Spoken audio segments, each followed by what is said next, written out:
This is the Phillies Postcast, your instant game reaction for the Philadelphia Phillies. Part of the Locked On Podcast Network. Your team every day. You know, I really thought the Phillies were going to, give you guys a nice little break after a West Coast trip, staying up to watch games like that, get out of it, like a normal 6:45 end should happen, 9:30, that kind of thing. They're up 3-0. Cristopher Sanchez is dealing, gives you 7 innings. So it's like, I just got to get 1 inning really from the bullpen because Jhoan Duran's got this, right? No problem. David Robertson gets roughed up. Jhoan Duran blows his 3rd save now as a member of the Phillies, I believe. 5th overall. So not feeling really good about the Phillies. JT Realmuto, as I was watching him tonight, I went over his numbers over the last couple of months. 250 batting average in August. This month, he's batting about a 210, around 210, 200, something like that. So I'm already thinking, give him a break. He deserves a nice vacation. Don't have to worry about anything. You just take a nice vacation for yourself, JT Realmuto.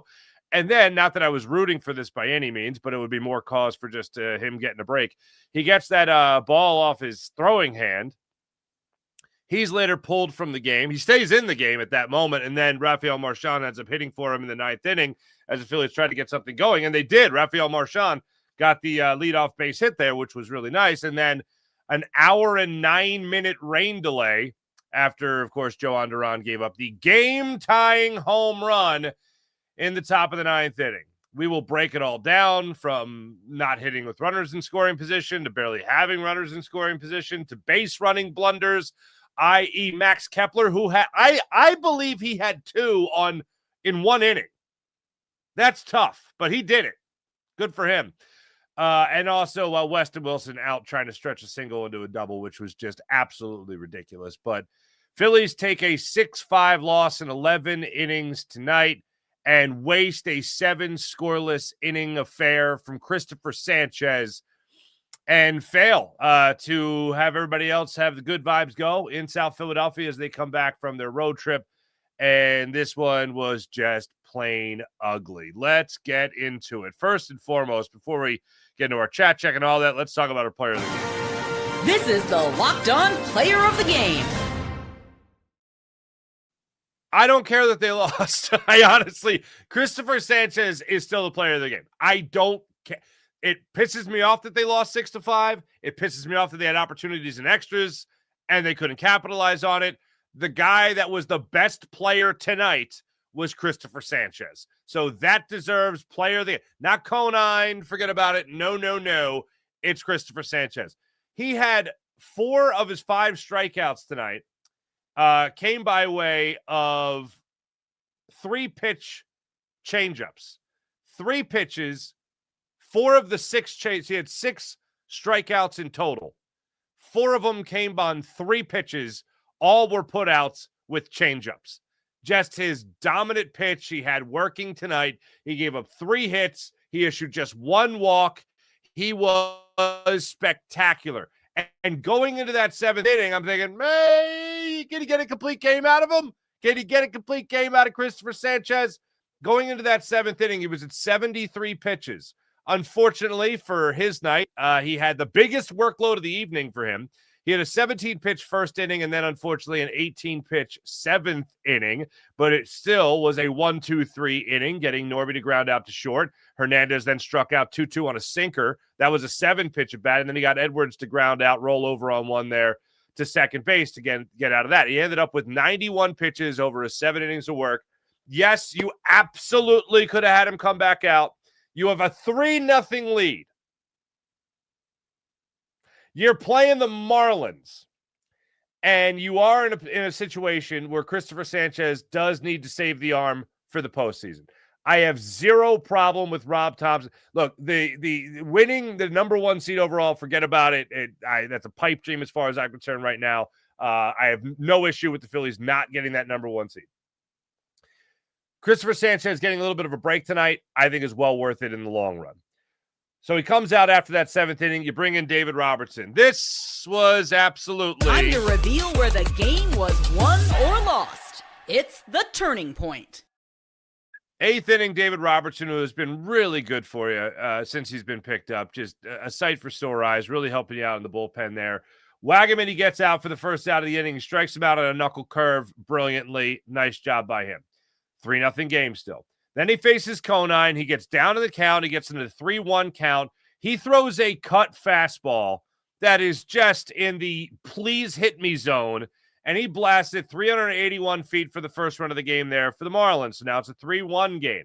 Sanoha, he then pops out to third. So now all of a sudden you got 2 outs in the inning. Things are still looking good. All right, David Robertson gave up a home run. There's no way that Jhoan Duran is going to give up 2 runs in his inning of work, right? No way. Well, David Robertson's still not done. Lopez gets the single off him to left field. Hicks steps up to the plate, just gets it right off the end of the bat, able to put it in the center field for the RBI single. You now got a 3-2 ball game. They score it on the Bader error, unfortunately. The defense bites the Phillies in the behind on this, but still it was another base not given up by David Robertson. Robertson comes out of the game. Banks comes in, throws 5 pitches. He gets the strikeout there of Marcy. He's done on a 1-2 slider. See you later. You're out of that inning. You're leading 1-0. You can give Jhoan Duran at least a 1-run lead. Phillies come out there in the bottom of the 8th inning, trying to get something going. Leadoff single for Harrison Bader. Schwarber goes down swinging, unfortunately, on a strike him out, throw him out, double play. Bader gets thrown out at second base. Bohm comes up, and he unfortunately hits a ground ball to Lopez at short. Now, Lopez, on the caught stealing by Harrison Bader, Lopez had a real nonchalant tag, no big deal, almost missed him, but he did get him. Simple as that. So Bohm, unfortunately, hits a little grounder to shortstop. Lopez tries to field it. It clanks off his mitt and dribbles into shallow left field. So Bohm is on board via the error there, the E6. Marsh steps up there. He gets a 3-1 cutter. This one stays out over the middle of the plate, and he put a good swing on it. He just didn't follow the golden rules of baseball, one of them being hit them where they ain't. And unfortunately, he hit it right at left field. So that was that. Phillies couldn't do anything. Then Jhoan Duran comes in. He strikes out Norby. Good. He gets up in the count to Hernandez. Now, during this count, JT Realmuto gets the ball off his hand during this at-bat. So they have to stop play for a little bit. Trainers come out. I don't know if that took Jhoan Duran out of a bit of a rhythm or whatever. I don't know. No excuses. You're up 0-2 on a hitter. He gives him a fastball that JT Realmuto calls for high, not top of the zone, not up in the zone, but high. You understand what I'm saying? Shoulders. Shoulders is where JT Realmuto lined up for it. He's up here with the mitt.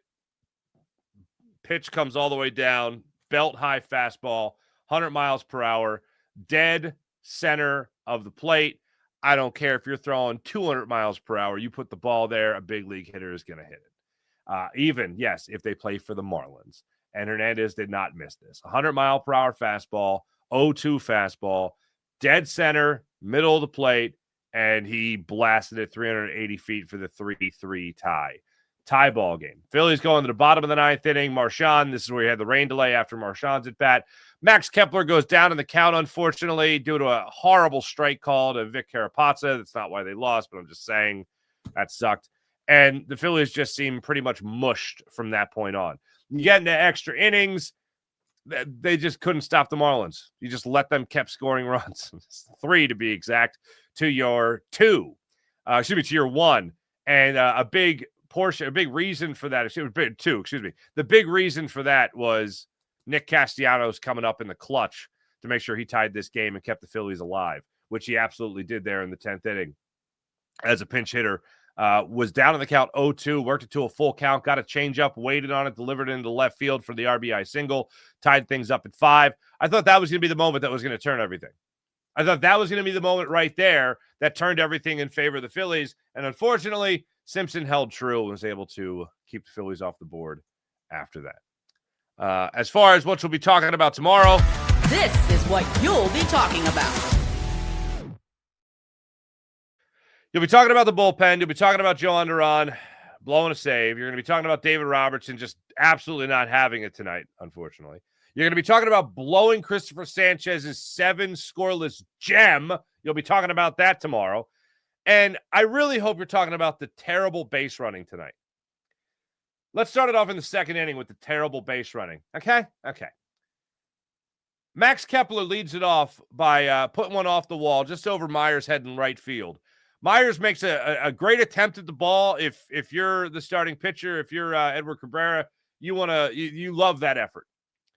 For whatever reason, on the, I hate to call it a misplay on a play that a guy got hurt, but misplay, Kepler stops at second base and is like, hey, class act, Max Kepler, swell guy. He's concerned about his fellow baseball player, his fellow outfielder, and the way he went into the wall.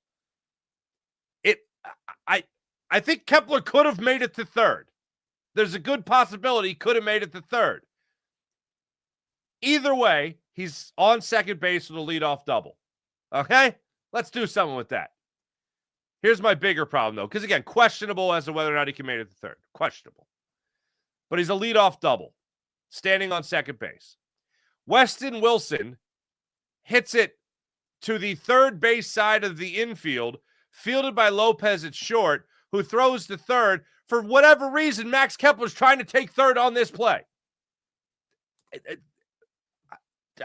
I reference the Grand Book of Baseball quite often on the show. Usually it's only to say, oh, in the Grand Book of Baseball, I know you do this, but in this situation, you shouldn't have. But no, in this situation, the Grand Book of Baseball's right. Max Kepler should not have tried to take third base. He tried to take third base. Now, instead of having a runner in scoring position with one out, now you have Weston Wilson on first base on a fielder's choice. Now, the good thing about this is you eventually did get a run home, 2 actually, on Otto Kemp's 2-run home run, but it could have been more, could have been better. Phillies took a 3-0 lead after that inning. So Kepler could have arguably had 2 base running errors in one inning. One, not advancing to third on the misplay in right field by Myers, and the other, being thrown out of third for no good reason. Then you fast forward a little bit later into the game, and the Phillies are trying to get something else going for themselves, and this is when Weston Wilson stepped up with 1 out. Weston Wilson steps up there after Max Kepler lined out to first, as a matter of fact. Wilson steps up there, puts one into left field, and I don't know what it was when I saw the ball land. I just said, okay, that's one. That's one, right? That's one. And then you hear T-Mac go, he's going for 2. Oh, boy. And then it was one of those situations that Weston Wilson actually put a good slide in there and trying to avoid the tag, but the play beat him there by so much. And yes, he was out. He was tagged before he touched the base anyway, but he made it closer than I thought it was going to be. He gets thrown out at second base. So now instead of having a 1-out base runner, you have nothing. You have 2 outs, as a matter of fact. That's dumb baseball. That's a desperate team, and the Phillies shouldn't be playing like a desperate team right now. The Phillies should be playing like a smart team. And unfortunately, that has evaded them.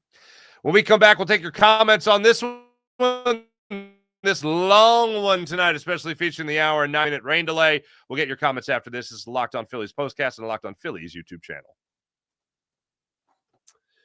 Nutrafol. Now, maybe many had hair before this game tonight, and now not so much. Well, you've probably seen millions of ads for hair growth products and thought, sure, but does that actually work?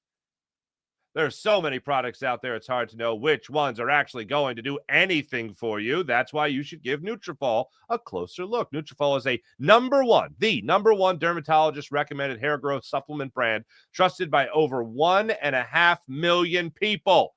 And it's not just hype. This is a supplement clinically tested that targets the root causes of thinning and shedding with productive approach and proactive approach as well. That's important to keep in mind. See thicker, stronger hair with less shedding in 3 to 6 months with Nutrafol. For a limited time, Nutrafol is offering Locked On MLB listeners and viewers $10 off your first month subscription, that is, and free shipping when you go to Nutrafol.com and enter promo code LOCKEDONMLB. That's Nutrafol.com, promo code LOCKEDONMLB. And how about FanDuel? The NFL is here. FanDuel is making sure you're ready to kick off each and every game day. Right now, new customers can bet just $5, and if your bet wins, you'll get $300 in bonus bets to use across the app. So use FanDuel. I have so much fun using it. You got player props, same game parlays. It's such a good time on FanDuel. And how about this? Quick, easy, with a fast payout. Adds a lot more energy to your game day. So what are you waiting for? Download the FanDuel app by visiting FanDuel.com to get started. That's FanDuel.com to get started. And you can download the app. And how about this? Play your first $5 bet. And if it wins, you get $300 in bonus bets to use across the app on the FanDuel app. So check out FanDuel.com to download the FanDuel app. Let's get into the chat check. I'm going to work my way back here. Elliot Chester, hello. There was another instance to Marsh. It a ball in the alley and just starts lollygagging to second base. I know. That's a good point, Elliot. I don't know if he would have made it to third, but I did notice he hit coast. He hit cruise control a lot earlier than I thought he would have.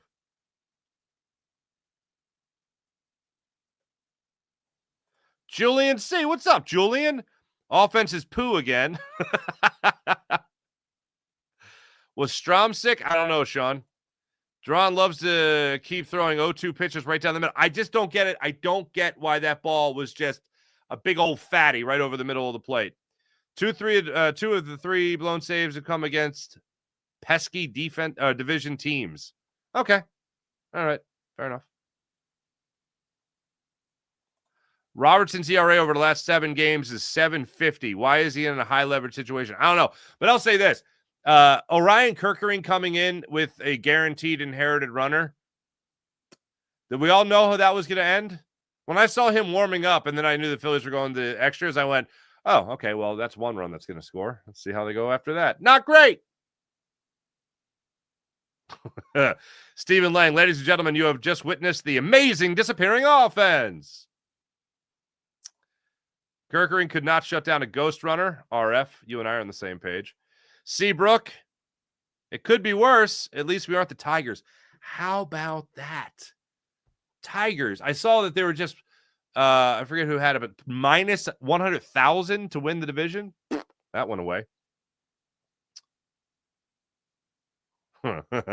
David, waited for an hour for that? I know.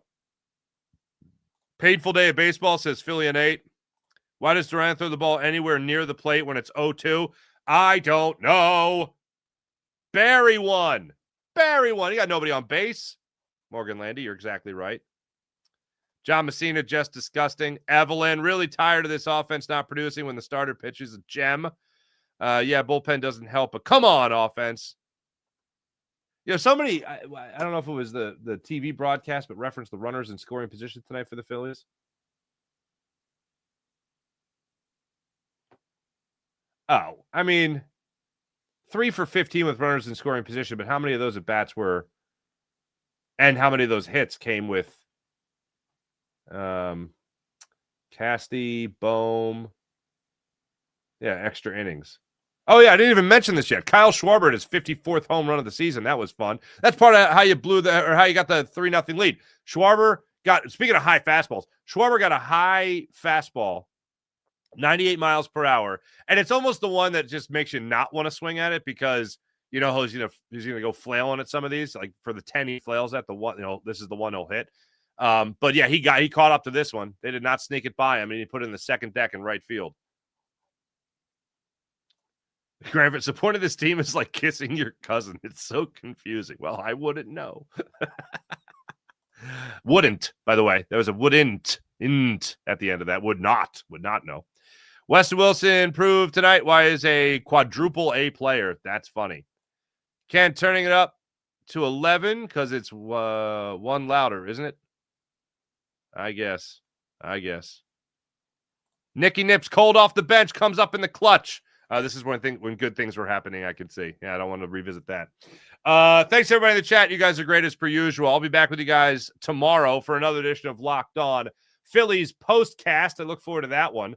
Hopefully that one ends with, the Phillies winning a baseball game. That'd be fun. And also JT Realmuto getting a couple of days off. Like, I don't know, maybe 5 more days off. 6:45 start time, by the way, tomorrow night. Jesus Luzardo gets to start against Ryan Weathers. Weathers a lefty, 2-1 of the season with a 3.21 ERA.